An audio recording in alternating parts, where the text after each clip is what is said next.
Hey friends, welcome to day 14 of the 30-day healing series. This is a 30-day healing series where I give you bite-sized pieces that you can implement into your life so that you can heal from trauma no matter which stage of healing that you're in. If you want to know which stage of healing that you're in, make sure you check out the description down below. There is a free quiz that you can take, and when you get your results, it also comes with free resources to help you move along into the next stage of your healing. I'm Angela. I'm a trauma healer. I have been healing my trauma for the last 10 years. I've been helping women heal their trauma for about 4 years now, and they have been seeing lifelong results. Today's topic is about healing the mother wound. Yesterday, we talked about healing the father wound. But I do feel like healing the mother wound is a very neglected wound. And I feel like it's a neglected wound because our mothers are usually there for us. They show up for us. They sacrifice for us. They do things for us. They put all their needs, all their needs last for us. And they provide for us, especially if you had a father that was a narcissist who passed away and who might have abandoned you. And that probably means that you also had a single mother in addition to that. So we tend to not look at this wound because our mothers were there for us. And there's no possible way that there's any wounding there because our moms show up for us, right? They're there for us. They do what they can for us. They supposedly love us unconditionally. The thing is that our mothers are responsible for our primary relationship. And so that means that depending on the relationship of our mother, that sets the tone for all the other relationships, including your partners, including your friendships. Okay. And so I want you to be aware of this because if you have a sisterhood wound, it actually has nothing to do with your friends, with your girlfriends, whatever the case may be. It actually starts with your mother and not with your friends. The reason why it starts with your mother and not with your friends is because the second you come out of the womb or you have a C-section, depending on your story, you are beginning that bonding in the physical world. But that bonding was actually created while the moment that you were actually conceived. So whatever it is that your mom was going through at that time, you were also going through. So that means that if your mother experienced any type of trauma before you were born while she was pregnant with you, you also experienced that trauma and carried that energy out into the world. And then depending on how your mom was as a mother, that relationship is now being established.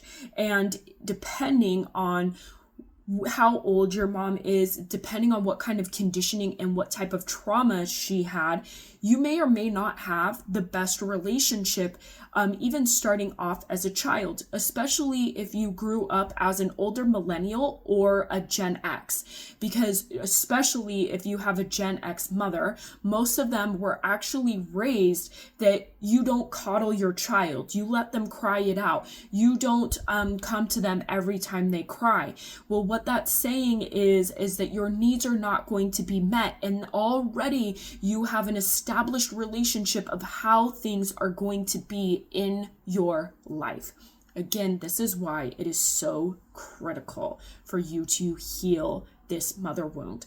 The other reason why it is so important for you to heal this mother wound is because your mother grew up with a very specific type of conditioning, both from her parents and society. So especially, again, if you have older moms where, and I say older moms like Gen X, boomer moms, okay, where they were also taught that you were seen and not heard. You have to act ladylike, be a good girl.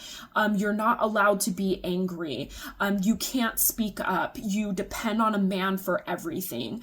Those types of conditioning that you were then brought into. And what happens is that in order for your mom to survive, she becomes a chronic people pleaser, and chronic people pleasers are actually manipulators.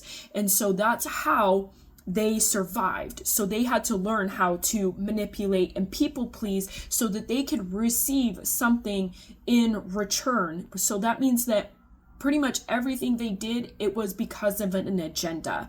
And I'm not bashing on moms. I don't want this to be like a hate on moms at all.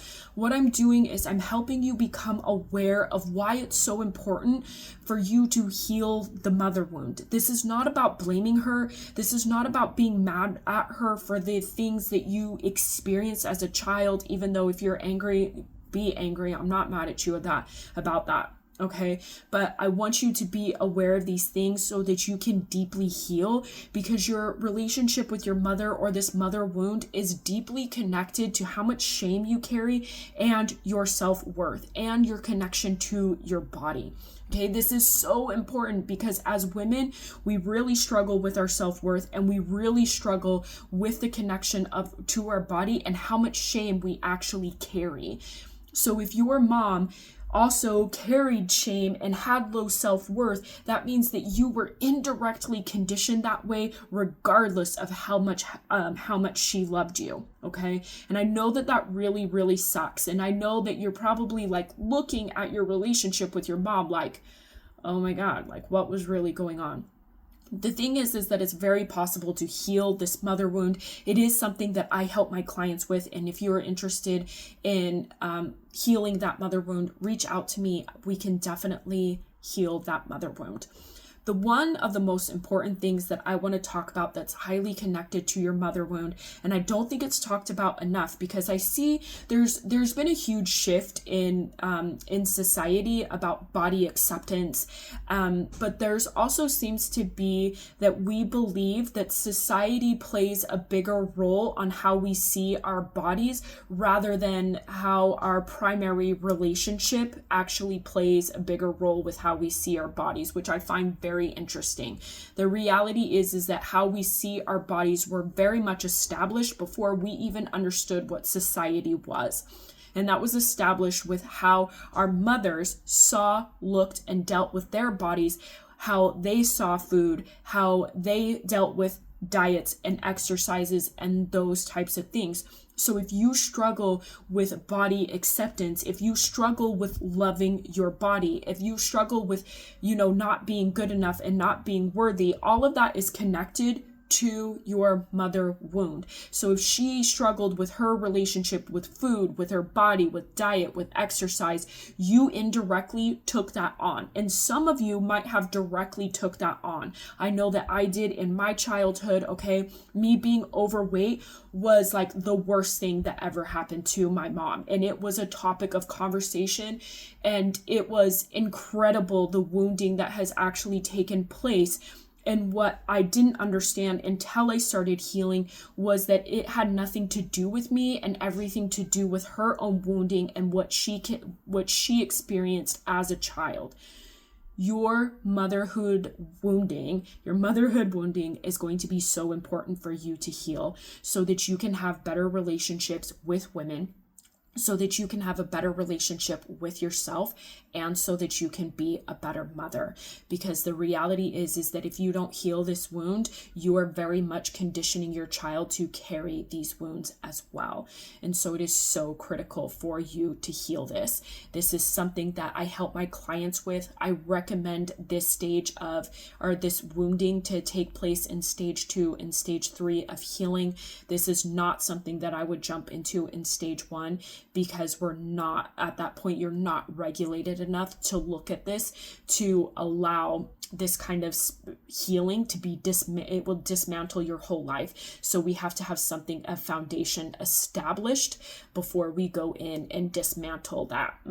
That is for stage 2 and stage 3. If you want to know what stage of healing that you're in, check out the description below. If you want to heal your mother wound, reach out to me and we can definitely do that. And I will see you for tomorrow. Bye.